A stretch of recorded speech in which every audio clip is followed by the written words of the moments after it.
অতিকে গুৰুত্বপূৰ্ণ খবৰ ৰাজ্যৰ লাখ লাখ মহিলাক উদ্দেশ্যি মুখ্যমন্ত্ৰী ডক্টৰ হিমন্ত বিশ্ব শৰ্মাই বিশেষ আহ্বান জনাইছে মহিলাসকলে কমকৈ সন্তান জন্ম দিয়ক আৰু এতিয়াৰ পৰা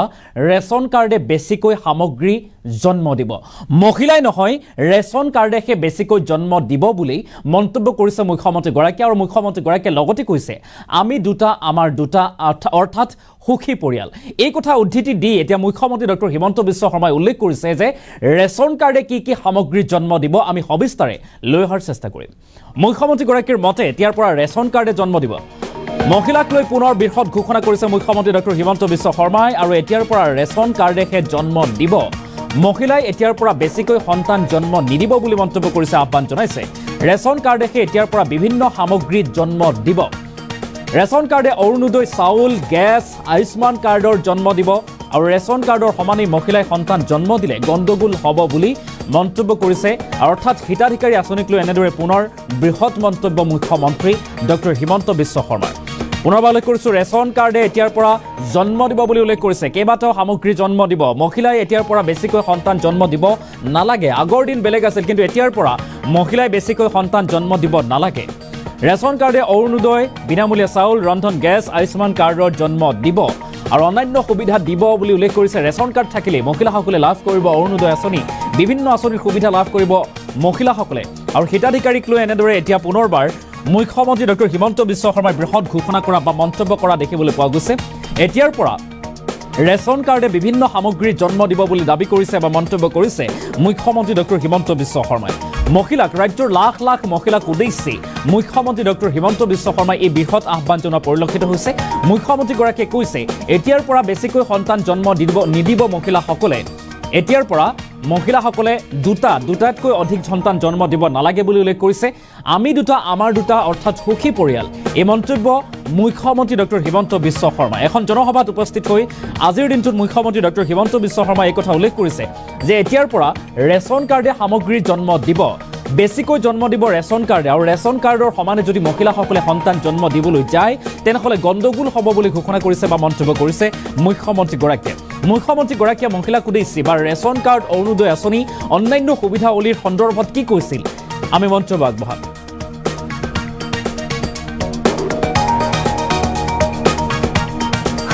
তিনটা বাচ্চা জন্ম দিয়ে দুটা বাচ্চা জন্ম দিয়ে এতিয়া আমাৰ ৰেচন কাৰ্ডে কি জন্ম দিয়ে ৰেচন কাৰ্ডে অৰুণোদয় জন্ম দিব ৰেচন কাৰ্ডে গেছৰ জন্ম দিব ৰেচন কাৰ্ডে 10 কেজি 5 কেজি বিনামূলীয়া চাউলৰ জন্ম দিব ৰেচন কাৰ্ডে আয়ুষ্মান ভাৰত আয়ুষ্মান অসম জমা দিব আৰু ৰেচন কাৰ্ডে ইনস্যুৰেন্সৰো জমা দিব এতিয়া ৰেচন কাৰ্ডেহে ইমান জন্ম দিব এইবুলি মাইকী মহিলাসকলে ইমান বাচ্চা জন্ম দি নিদিব কিন্তু হ'ব বোলে ৰেচন কাৰ্ডে ইমান জন্ম দিয়ে গতিকে আমিও ইমান জন্ম দিম তেতিয়া গোটেইটো গণ্ডগোল হৈ যাব হয়নে সৰু পৰিয়াল সুখী পৰিয়াল হয়নে নহয় মই ঠিক কৈছো নে নাই আমাৰ বাবা মাহঁতে দিছিল আৰু 5টা জন্ম কিন্তু এতিয়া আৰু নালাগে আৰু এতিয়া কমাব লাগিব ঠিক আছে এতিয়া ৰেচন কাৰ্ড হ'ল অৰুণোদয় অলপ দিন মোক সময় লাগিব লগে লগে নহব কিন্তু মই কৈছো যেতিয়া ভগৱানে মুখেদি উলিয়াইছে যেতিয়া এইটো হৈ যাব বুলি ধৰি থৈ দিয়ক ঠিক আছে এইটো হ'ব বুলি ধৰক আৰু হ'ল এতিয়া যদি যাৰ যাৰ ঘৰত ৰেচন কাৰ্ড আছে তাকে যদি অৰুণোদয় দি দিওঁ অহাবাৰ হাত ডাঙাটো বন্ধ হৈ যাবনে নাযাব হয়নে এইবাৰ মই সেইটো বুদ্ধি লৈ আহিছো ইমান সিলেকশ্যন গণ্ডগোল হৈ থাকে যদিকে যি পৰিয়ালতে ৰেচন কাৰ্ড আছে তাতে এটা অৰুণোদয় জাপি দিয়ে জামেলা শেষ হয়নে নহয় এতিয়া ৰেচন কাৰ্ড পালো অৰুণোদয় পালে কি হ'ব ৰেচন কাৰ্ড পালে কি হ'ব উজ্বলা গেছো পাম উজ্বলা গেছত বজাৰতকৈ 300 টকা কম দামত আমি উজ্বলা গেছ পাওঁ ৰেচন কাৰ্ড পালে আমি কি পাওঁ প্ৰধানমন্ত্ৰীৰ আয়ুষ্মান ভাৰত আৰু মুখ্যমন্ত্ৰীৰ আয়ুষ্মান অসম 5 লাখ টকালৈকে চিকিৎসা বিনামূলীয়া এতিয়া মোৰ মনত আৰু এটা ইচ্ছা গৈ আছে যে যাৰ ঘৰত ৰেচন কাৰ্ড আছে সেই ঘৰত এজন মুৰব্বী মানুহ আছে নে নাই ঘৰত এতিয়া মুৰব্বী মানুহজনক ভগৱানে নকৰক মা কামাখ্যাই নকৰক কিন্তু মুৰব্বী মানুহজনৰ যদি এক্সিডেন্ট হয় কিবা কাৰণত বেমাৰ হয় মৃত্যু হয় ঘৰখনত অন্ধকাৰ নামি আহে নে নাহে সেই কাৰণে এইবাৰ আমি কৈছো যে যাৰ ঘৰত ৰেচন কাৰ্ড আছে তাৰ মুৰব্বী মানুহজনক আমি সৰকাৰি খৰচত ইন্স্যুৰেন্স কৰে দিম যাতে তেওঁৰ বিপদ হলে পৰিয়ালটোৱে ইন্স্যুৰেন্স লাভ কৰিব পাৰে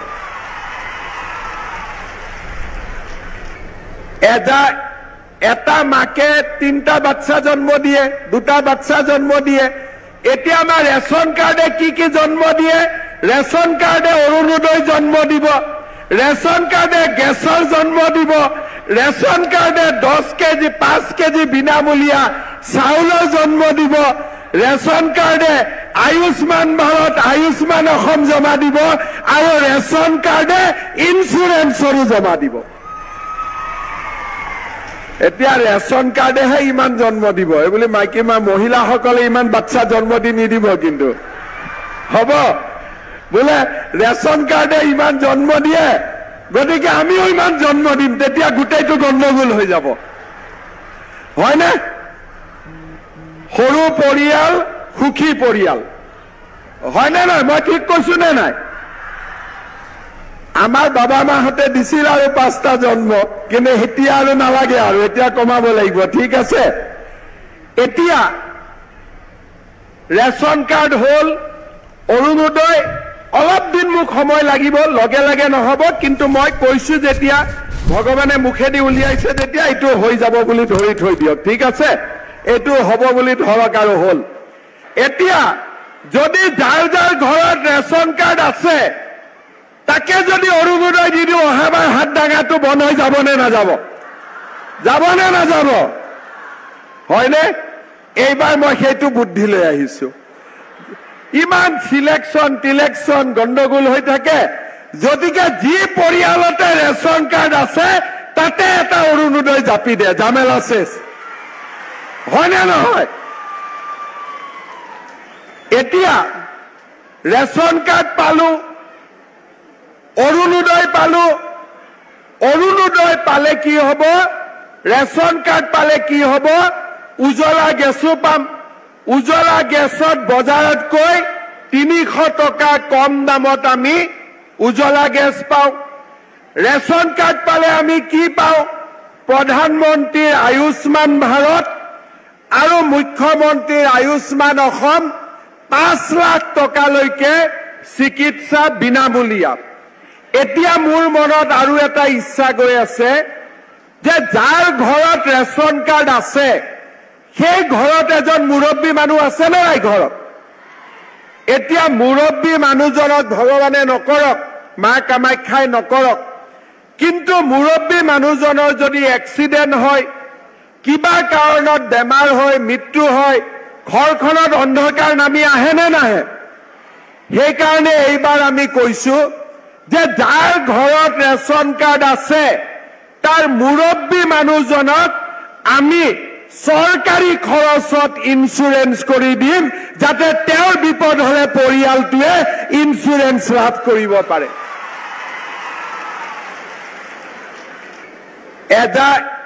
এটা মাকে 3টা বাচ্চা জন্ম দিয়ে 2টা বাচ্চা জন্ম দিয়ে এতিয়া আমাৰ ৰেচন কাৰ্ডে কি জন্ম দিয়ে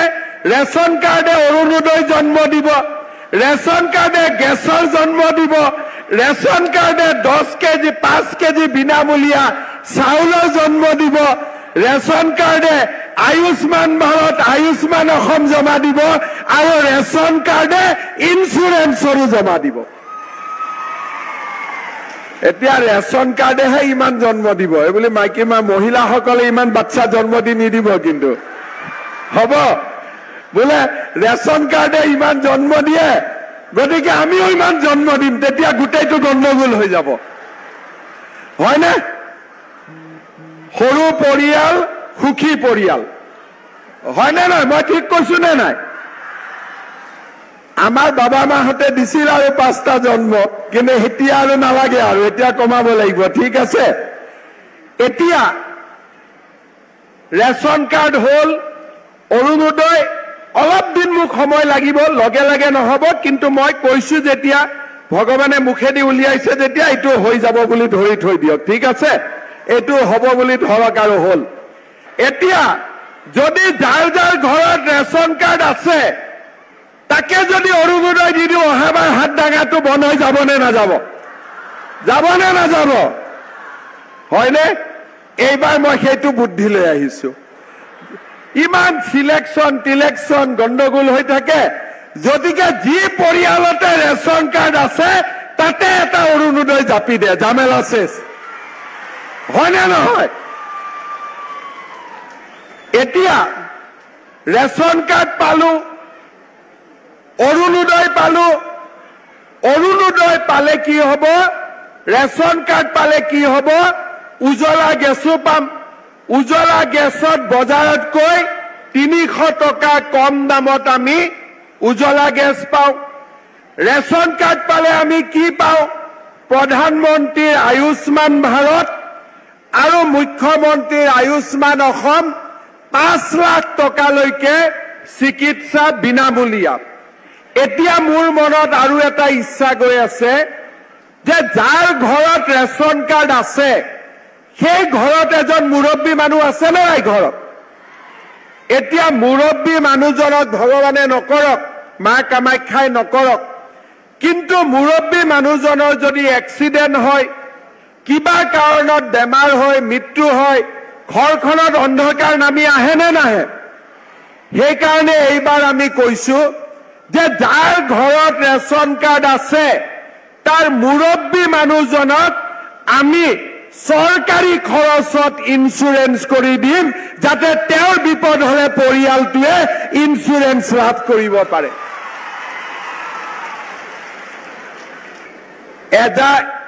এটা মাকে 3টা বাচ্চা জন্ম দিয়ে, 2টা বাচ্চা জন্ম দিয়ে। এতিয়া আমাৰ ৰেচন কাৰ্ডে কি কি জন্ম দিয়ে? ৰেচন কাৰ্ডে অৰুণোদয় জন্ম দিব, ৰেচন কাৰ্ডে গেছৰ জন্ম দিব, ৰেচন কাৰ্ডে 10 কেজি 5 কেজি বিনামূলীয়া চাউলৰ জন্ম দিব, ৰেচন কাৰ্ডে আয়ুষ্মান ভাৰত আয়ুষ্মান অসম জমা দিব, আৰু ৰেচন কাৰ্ডে ইন্সুৰেন্সৰো জমা দিব। এতিয়া ৰেচন কাৰ্ডেহে ইমান জন্ম দিব, এইবুলি মাইকী মহিলাসকলে ইমান বাচ্চা জন্ম দি নিদিব, কিন্তু হ'ব বোলে ৰেচন কাৰ্ডে ইমান জন্ম দিয়ে, গতিকে আমিও ইমান জন্ম দিম, তেতিয়া গোটেইটো গণ্ডগোল হৈ যাব, হয়নে? সৰু পৰিয়াল সুখী পৰিয়াল, হয়নে নহয়? মই ঠিক কৈছো নে নাই? আমাৰ বাবা মাহঁতে দিছিল আৰু 5টা জন্ম, কিন্তু এতিয়া আৰু নালাগে, আৰু এতিয়া কমাব লাগিব, ঠিক আছে। এতিয়া ৰেচন কাৰ্ড হ'ল, অৰুণোদয় অলপ দিন মোক সময় লাগিব, লগে লগে নহ'ব, কিন্তু মই কৈছো যেতিয়া, ভগৱানে মুখেদি উলিয়াইছে যেতিয়া